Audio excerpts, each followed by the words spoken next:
ਅੱਜ मैं ਤੁਹਾਨੂੰ ਸਿੰਪਲ ਪਲੇਨ ਪਰੌਂਠੇ ਦੱਸਣ ਲੱਗੀ ਹਾਂ। ਇਹਦੇ ਵਿੱਚ ਮੈਂ 1 ਕੱਪ ਆਟਾ ਲਿਆ, ਪਲੇਨ ਆਟਾ ਮਲਟੀਗ੍ਰੇਨ। ਪਹਿਲਾਂ ਆਪਾਂ ਆਟੇ ਨੂੰ ਪਾਣੀ ਦੇ ਨਾਲ ਗੁੰਨਾਂਗੇ, ਕੁਛ ਨਹੀਂ ਵਿੱਚ ਪਾਉਣਾ ਤੇਲ ਲੂਣ ਕੁਛ ਨਹੀਂ ਪਾਉਣਾ, ਸਿੰਪਲ ਪਾਣੀ ਦੇ ਨਾਲ ਥੋੜਾ ਥੋੜਾ ਪਾਣੀ ਮਿਕਸ ਕਰੀ ਜਾਓ ਤੇ ਨਾਲ ਹਿਲਾਈ ਜਾਓ।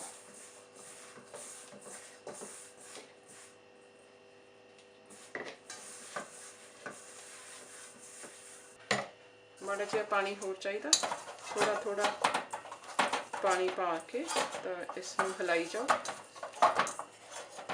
आटा बन गया, माड़ा जिहा पानी थोड़ा जिहा होर ला के ढक के दे दिओ।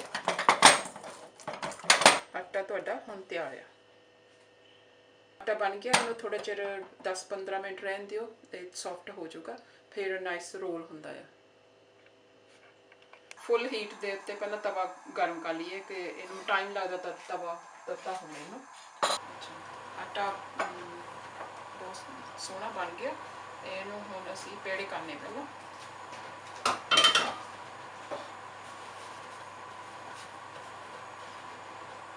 ਇੱਕ ਕੱਪ ਦੇ 2 ਪਰੌਂਠੇ ਬਣ ਜਾਣੇ ਆ, ਤਾਂ ਅਸੀਂ ਹੁਣ ਅੱਧਾ ਅੱਧਾ ਕਰ ਲਿਆ।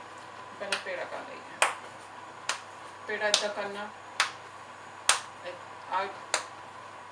ਇੱਦਾਂ ਗੋਲ ਗੋਲ ਕਰੀ ਜਾਓ, ਉਹ ਕ੍ਰੈਕਸ ਨਾ ਹੋਣ। ਇੱਦਾਂ ਰਾਉਂਡ ਰਾਉਂਡ ਕਰ ਲਓ, पेड़ा बन गया। दूजे का भी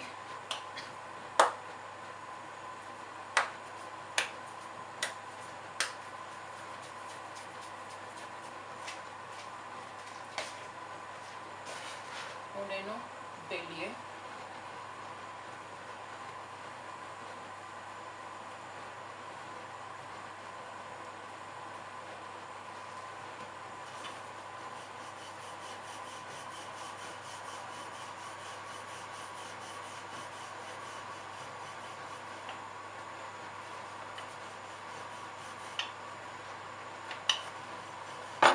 पहले तेल के थोड़ा बटर पाइए,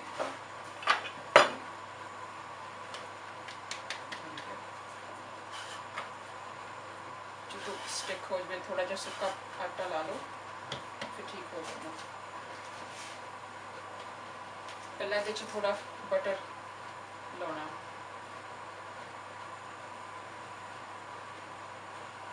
बटर ला के ਇਹਦੇ ਵਿੱਚ ਥੋੜਾ ਜਿਹਾ ਲੂਣ ਦਾ ਮਸਾਲਾ ਮਿਕਸ ਕੀਤਾ ਆ, ਅੱਧਾ ਚਮਚਾ। ਉਹਨੂੰ ਥੋੜਾ ਜਿਹਾ ਰੋਟੀ ਦੇ ਉੱਤੇ ਪਾ ਕੇ ਫਿਰ ਉਸਨੂੰ ਇੱਦਾਂ ਫੋਲਡ ਕਰ ਲਓ, ਅੱਧਾ ਇੱਧਰੋਂ ਅੱਧਾ ਇੱਧਰੋਂ, ਤੀਜਾ ਤੇ ਚੌਥਾ, 4 ਪਾਰਟ ਹੋ ਗਏ।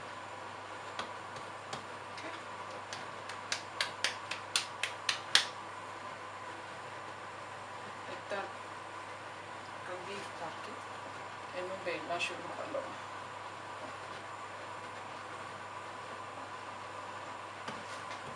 इनू असीं बेलना,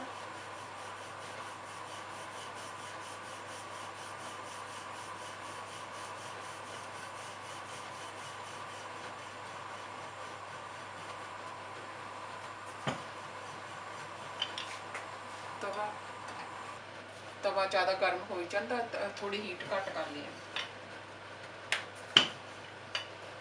तवा गर्म है तो हम ये आप पराठा पाता।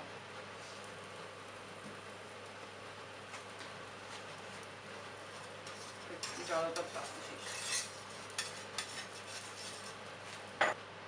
थोड़ा बटर ला लिए, तवा ज़्यादा गर्म होया।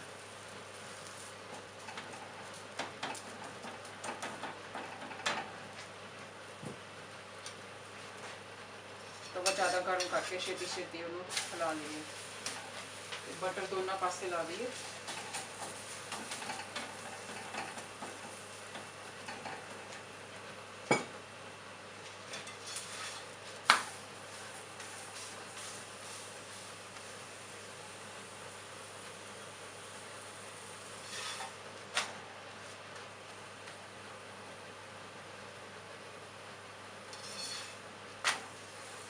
दोनों पासे गोल्डन ब्राउन हो गया, बन गया।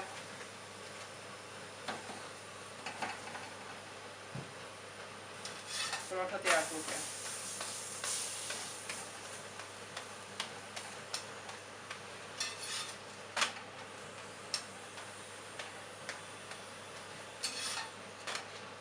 रेडी। पराठा ਤੁਹਾਡਾ ਤਿਆਰ ਹੋ ਗਿਆ। ਹੁਣ ਤੁਸੀਂ ਦਹੀਂ ਦੇ ਨਾਲ ਚਾਹ ਨਾਲ ਜਿੱਦਾਂ ਤੁਸੀਂ ਖਾਣਾ ਖਾ ਸਕਦੇ ਆ।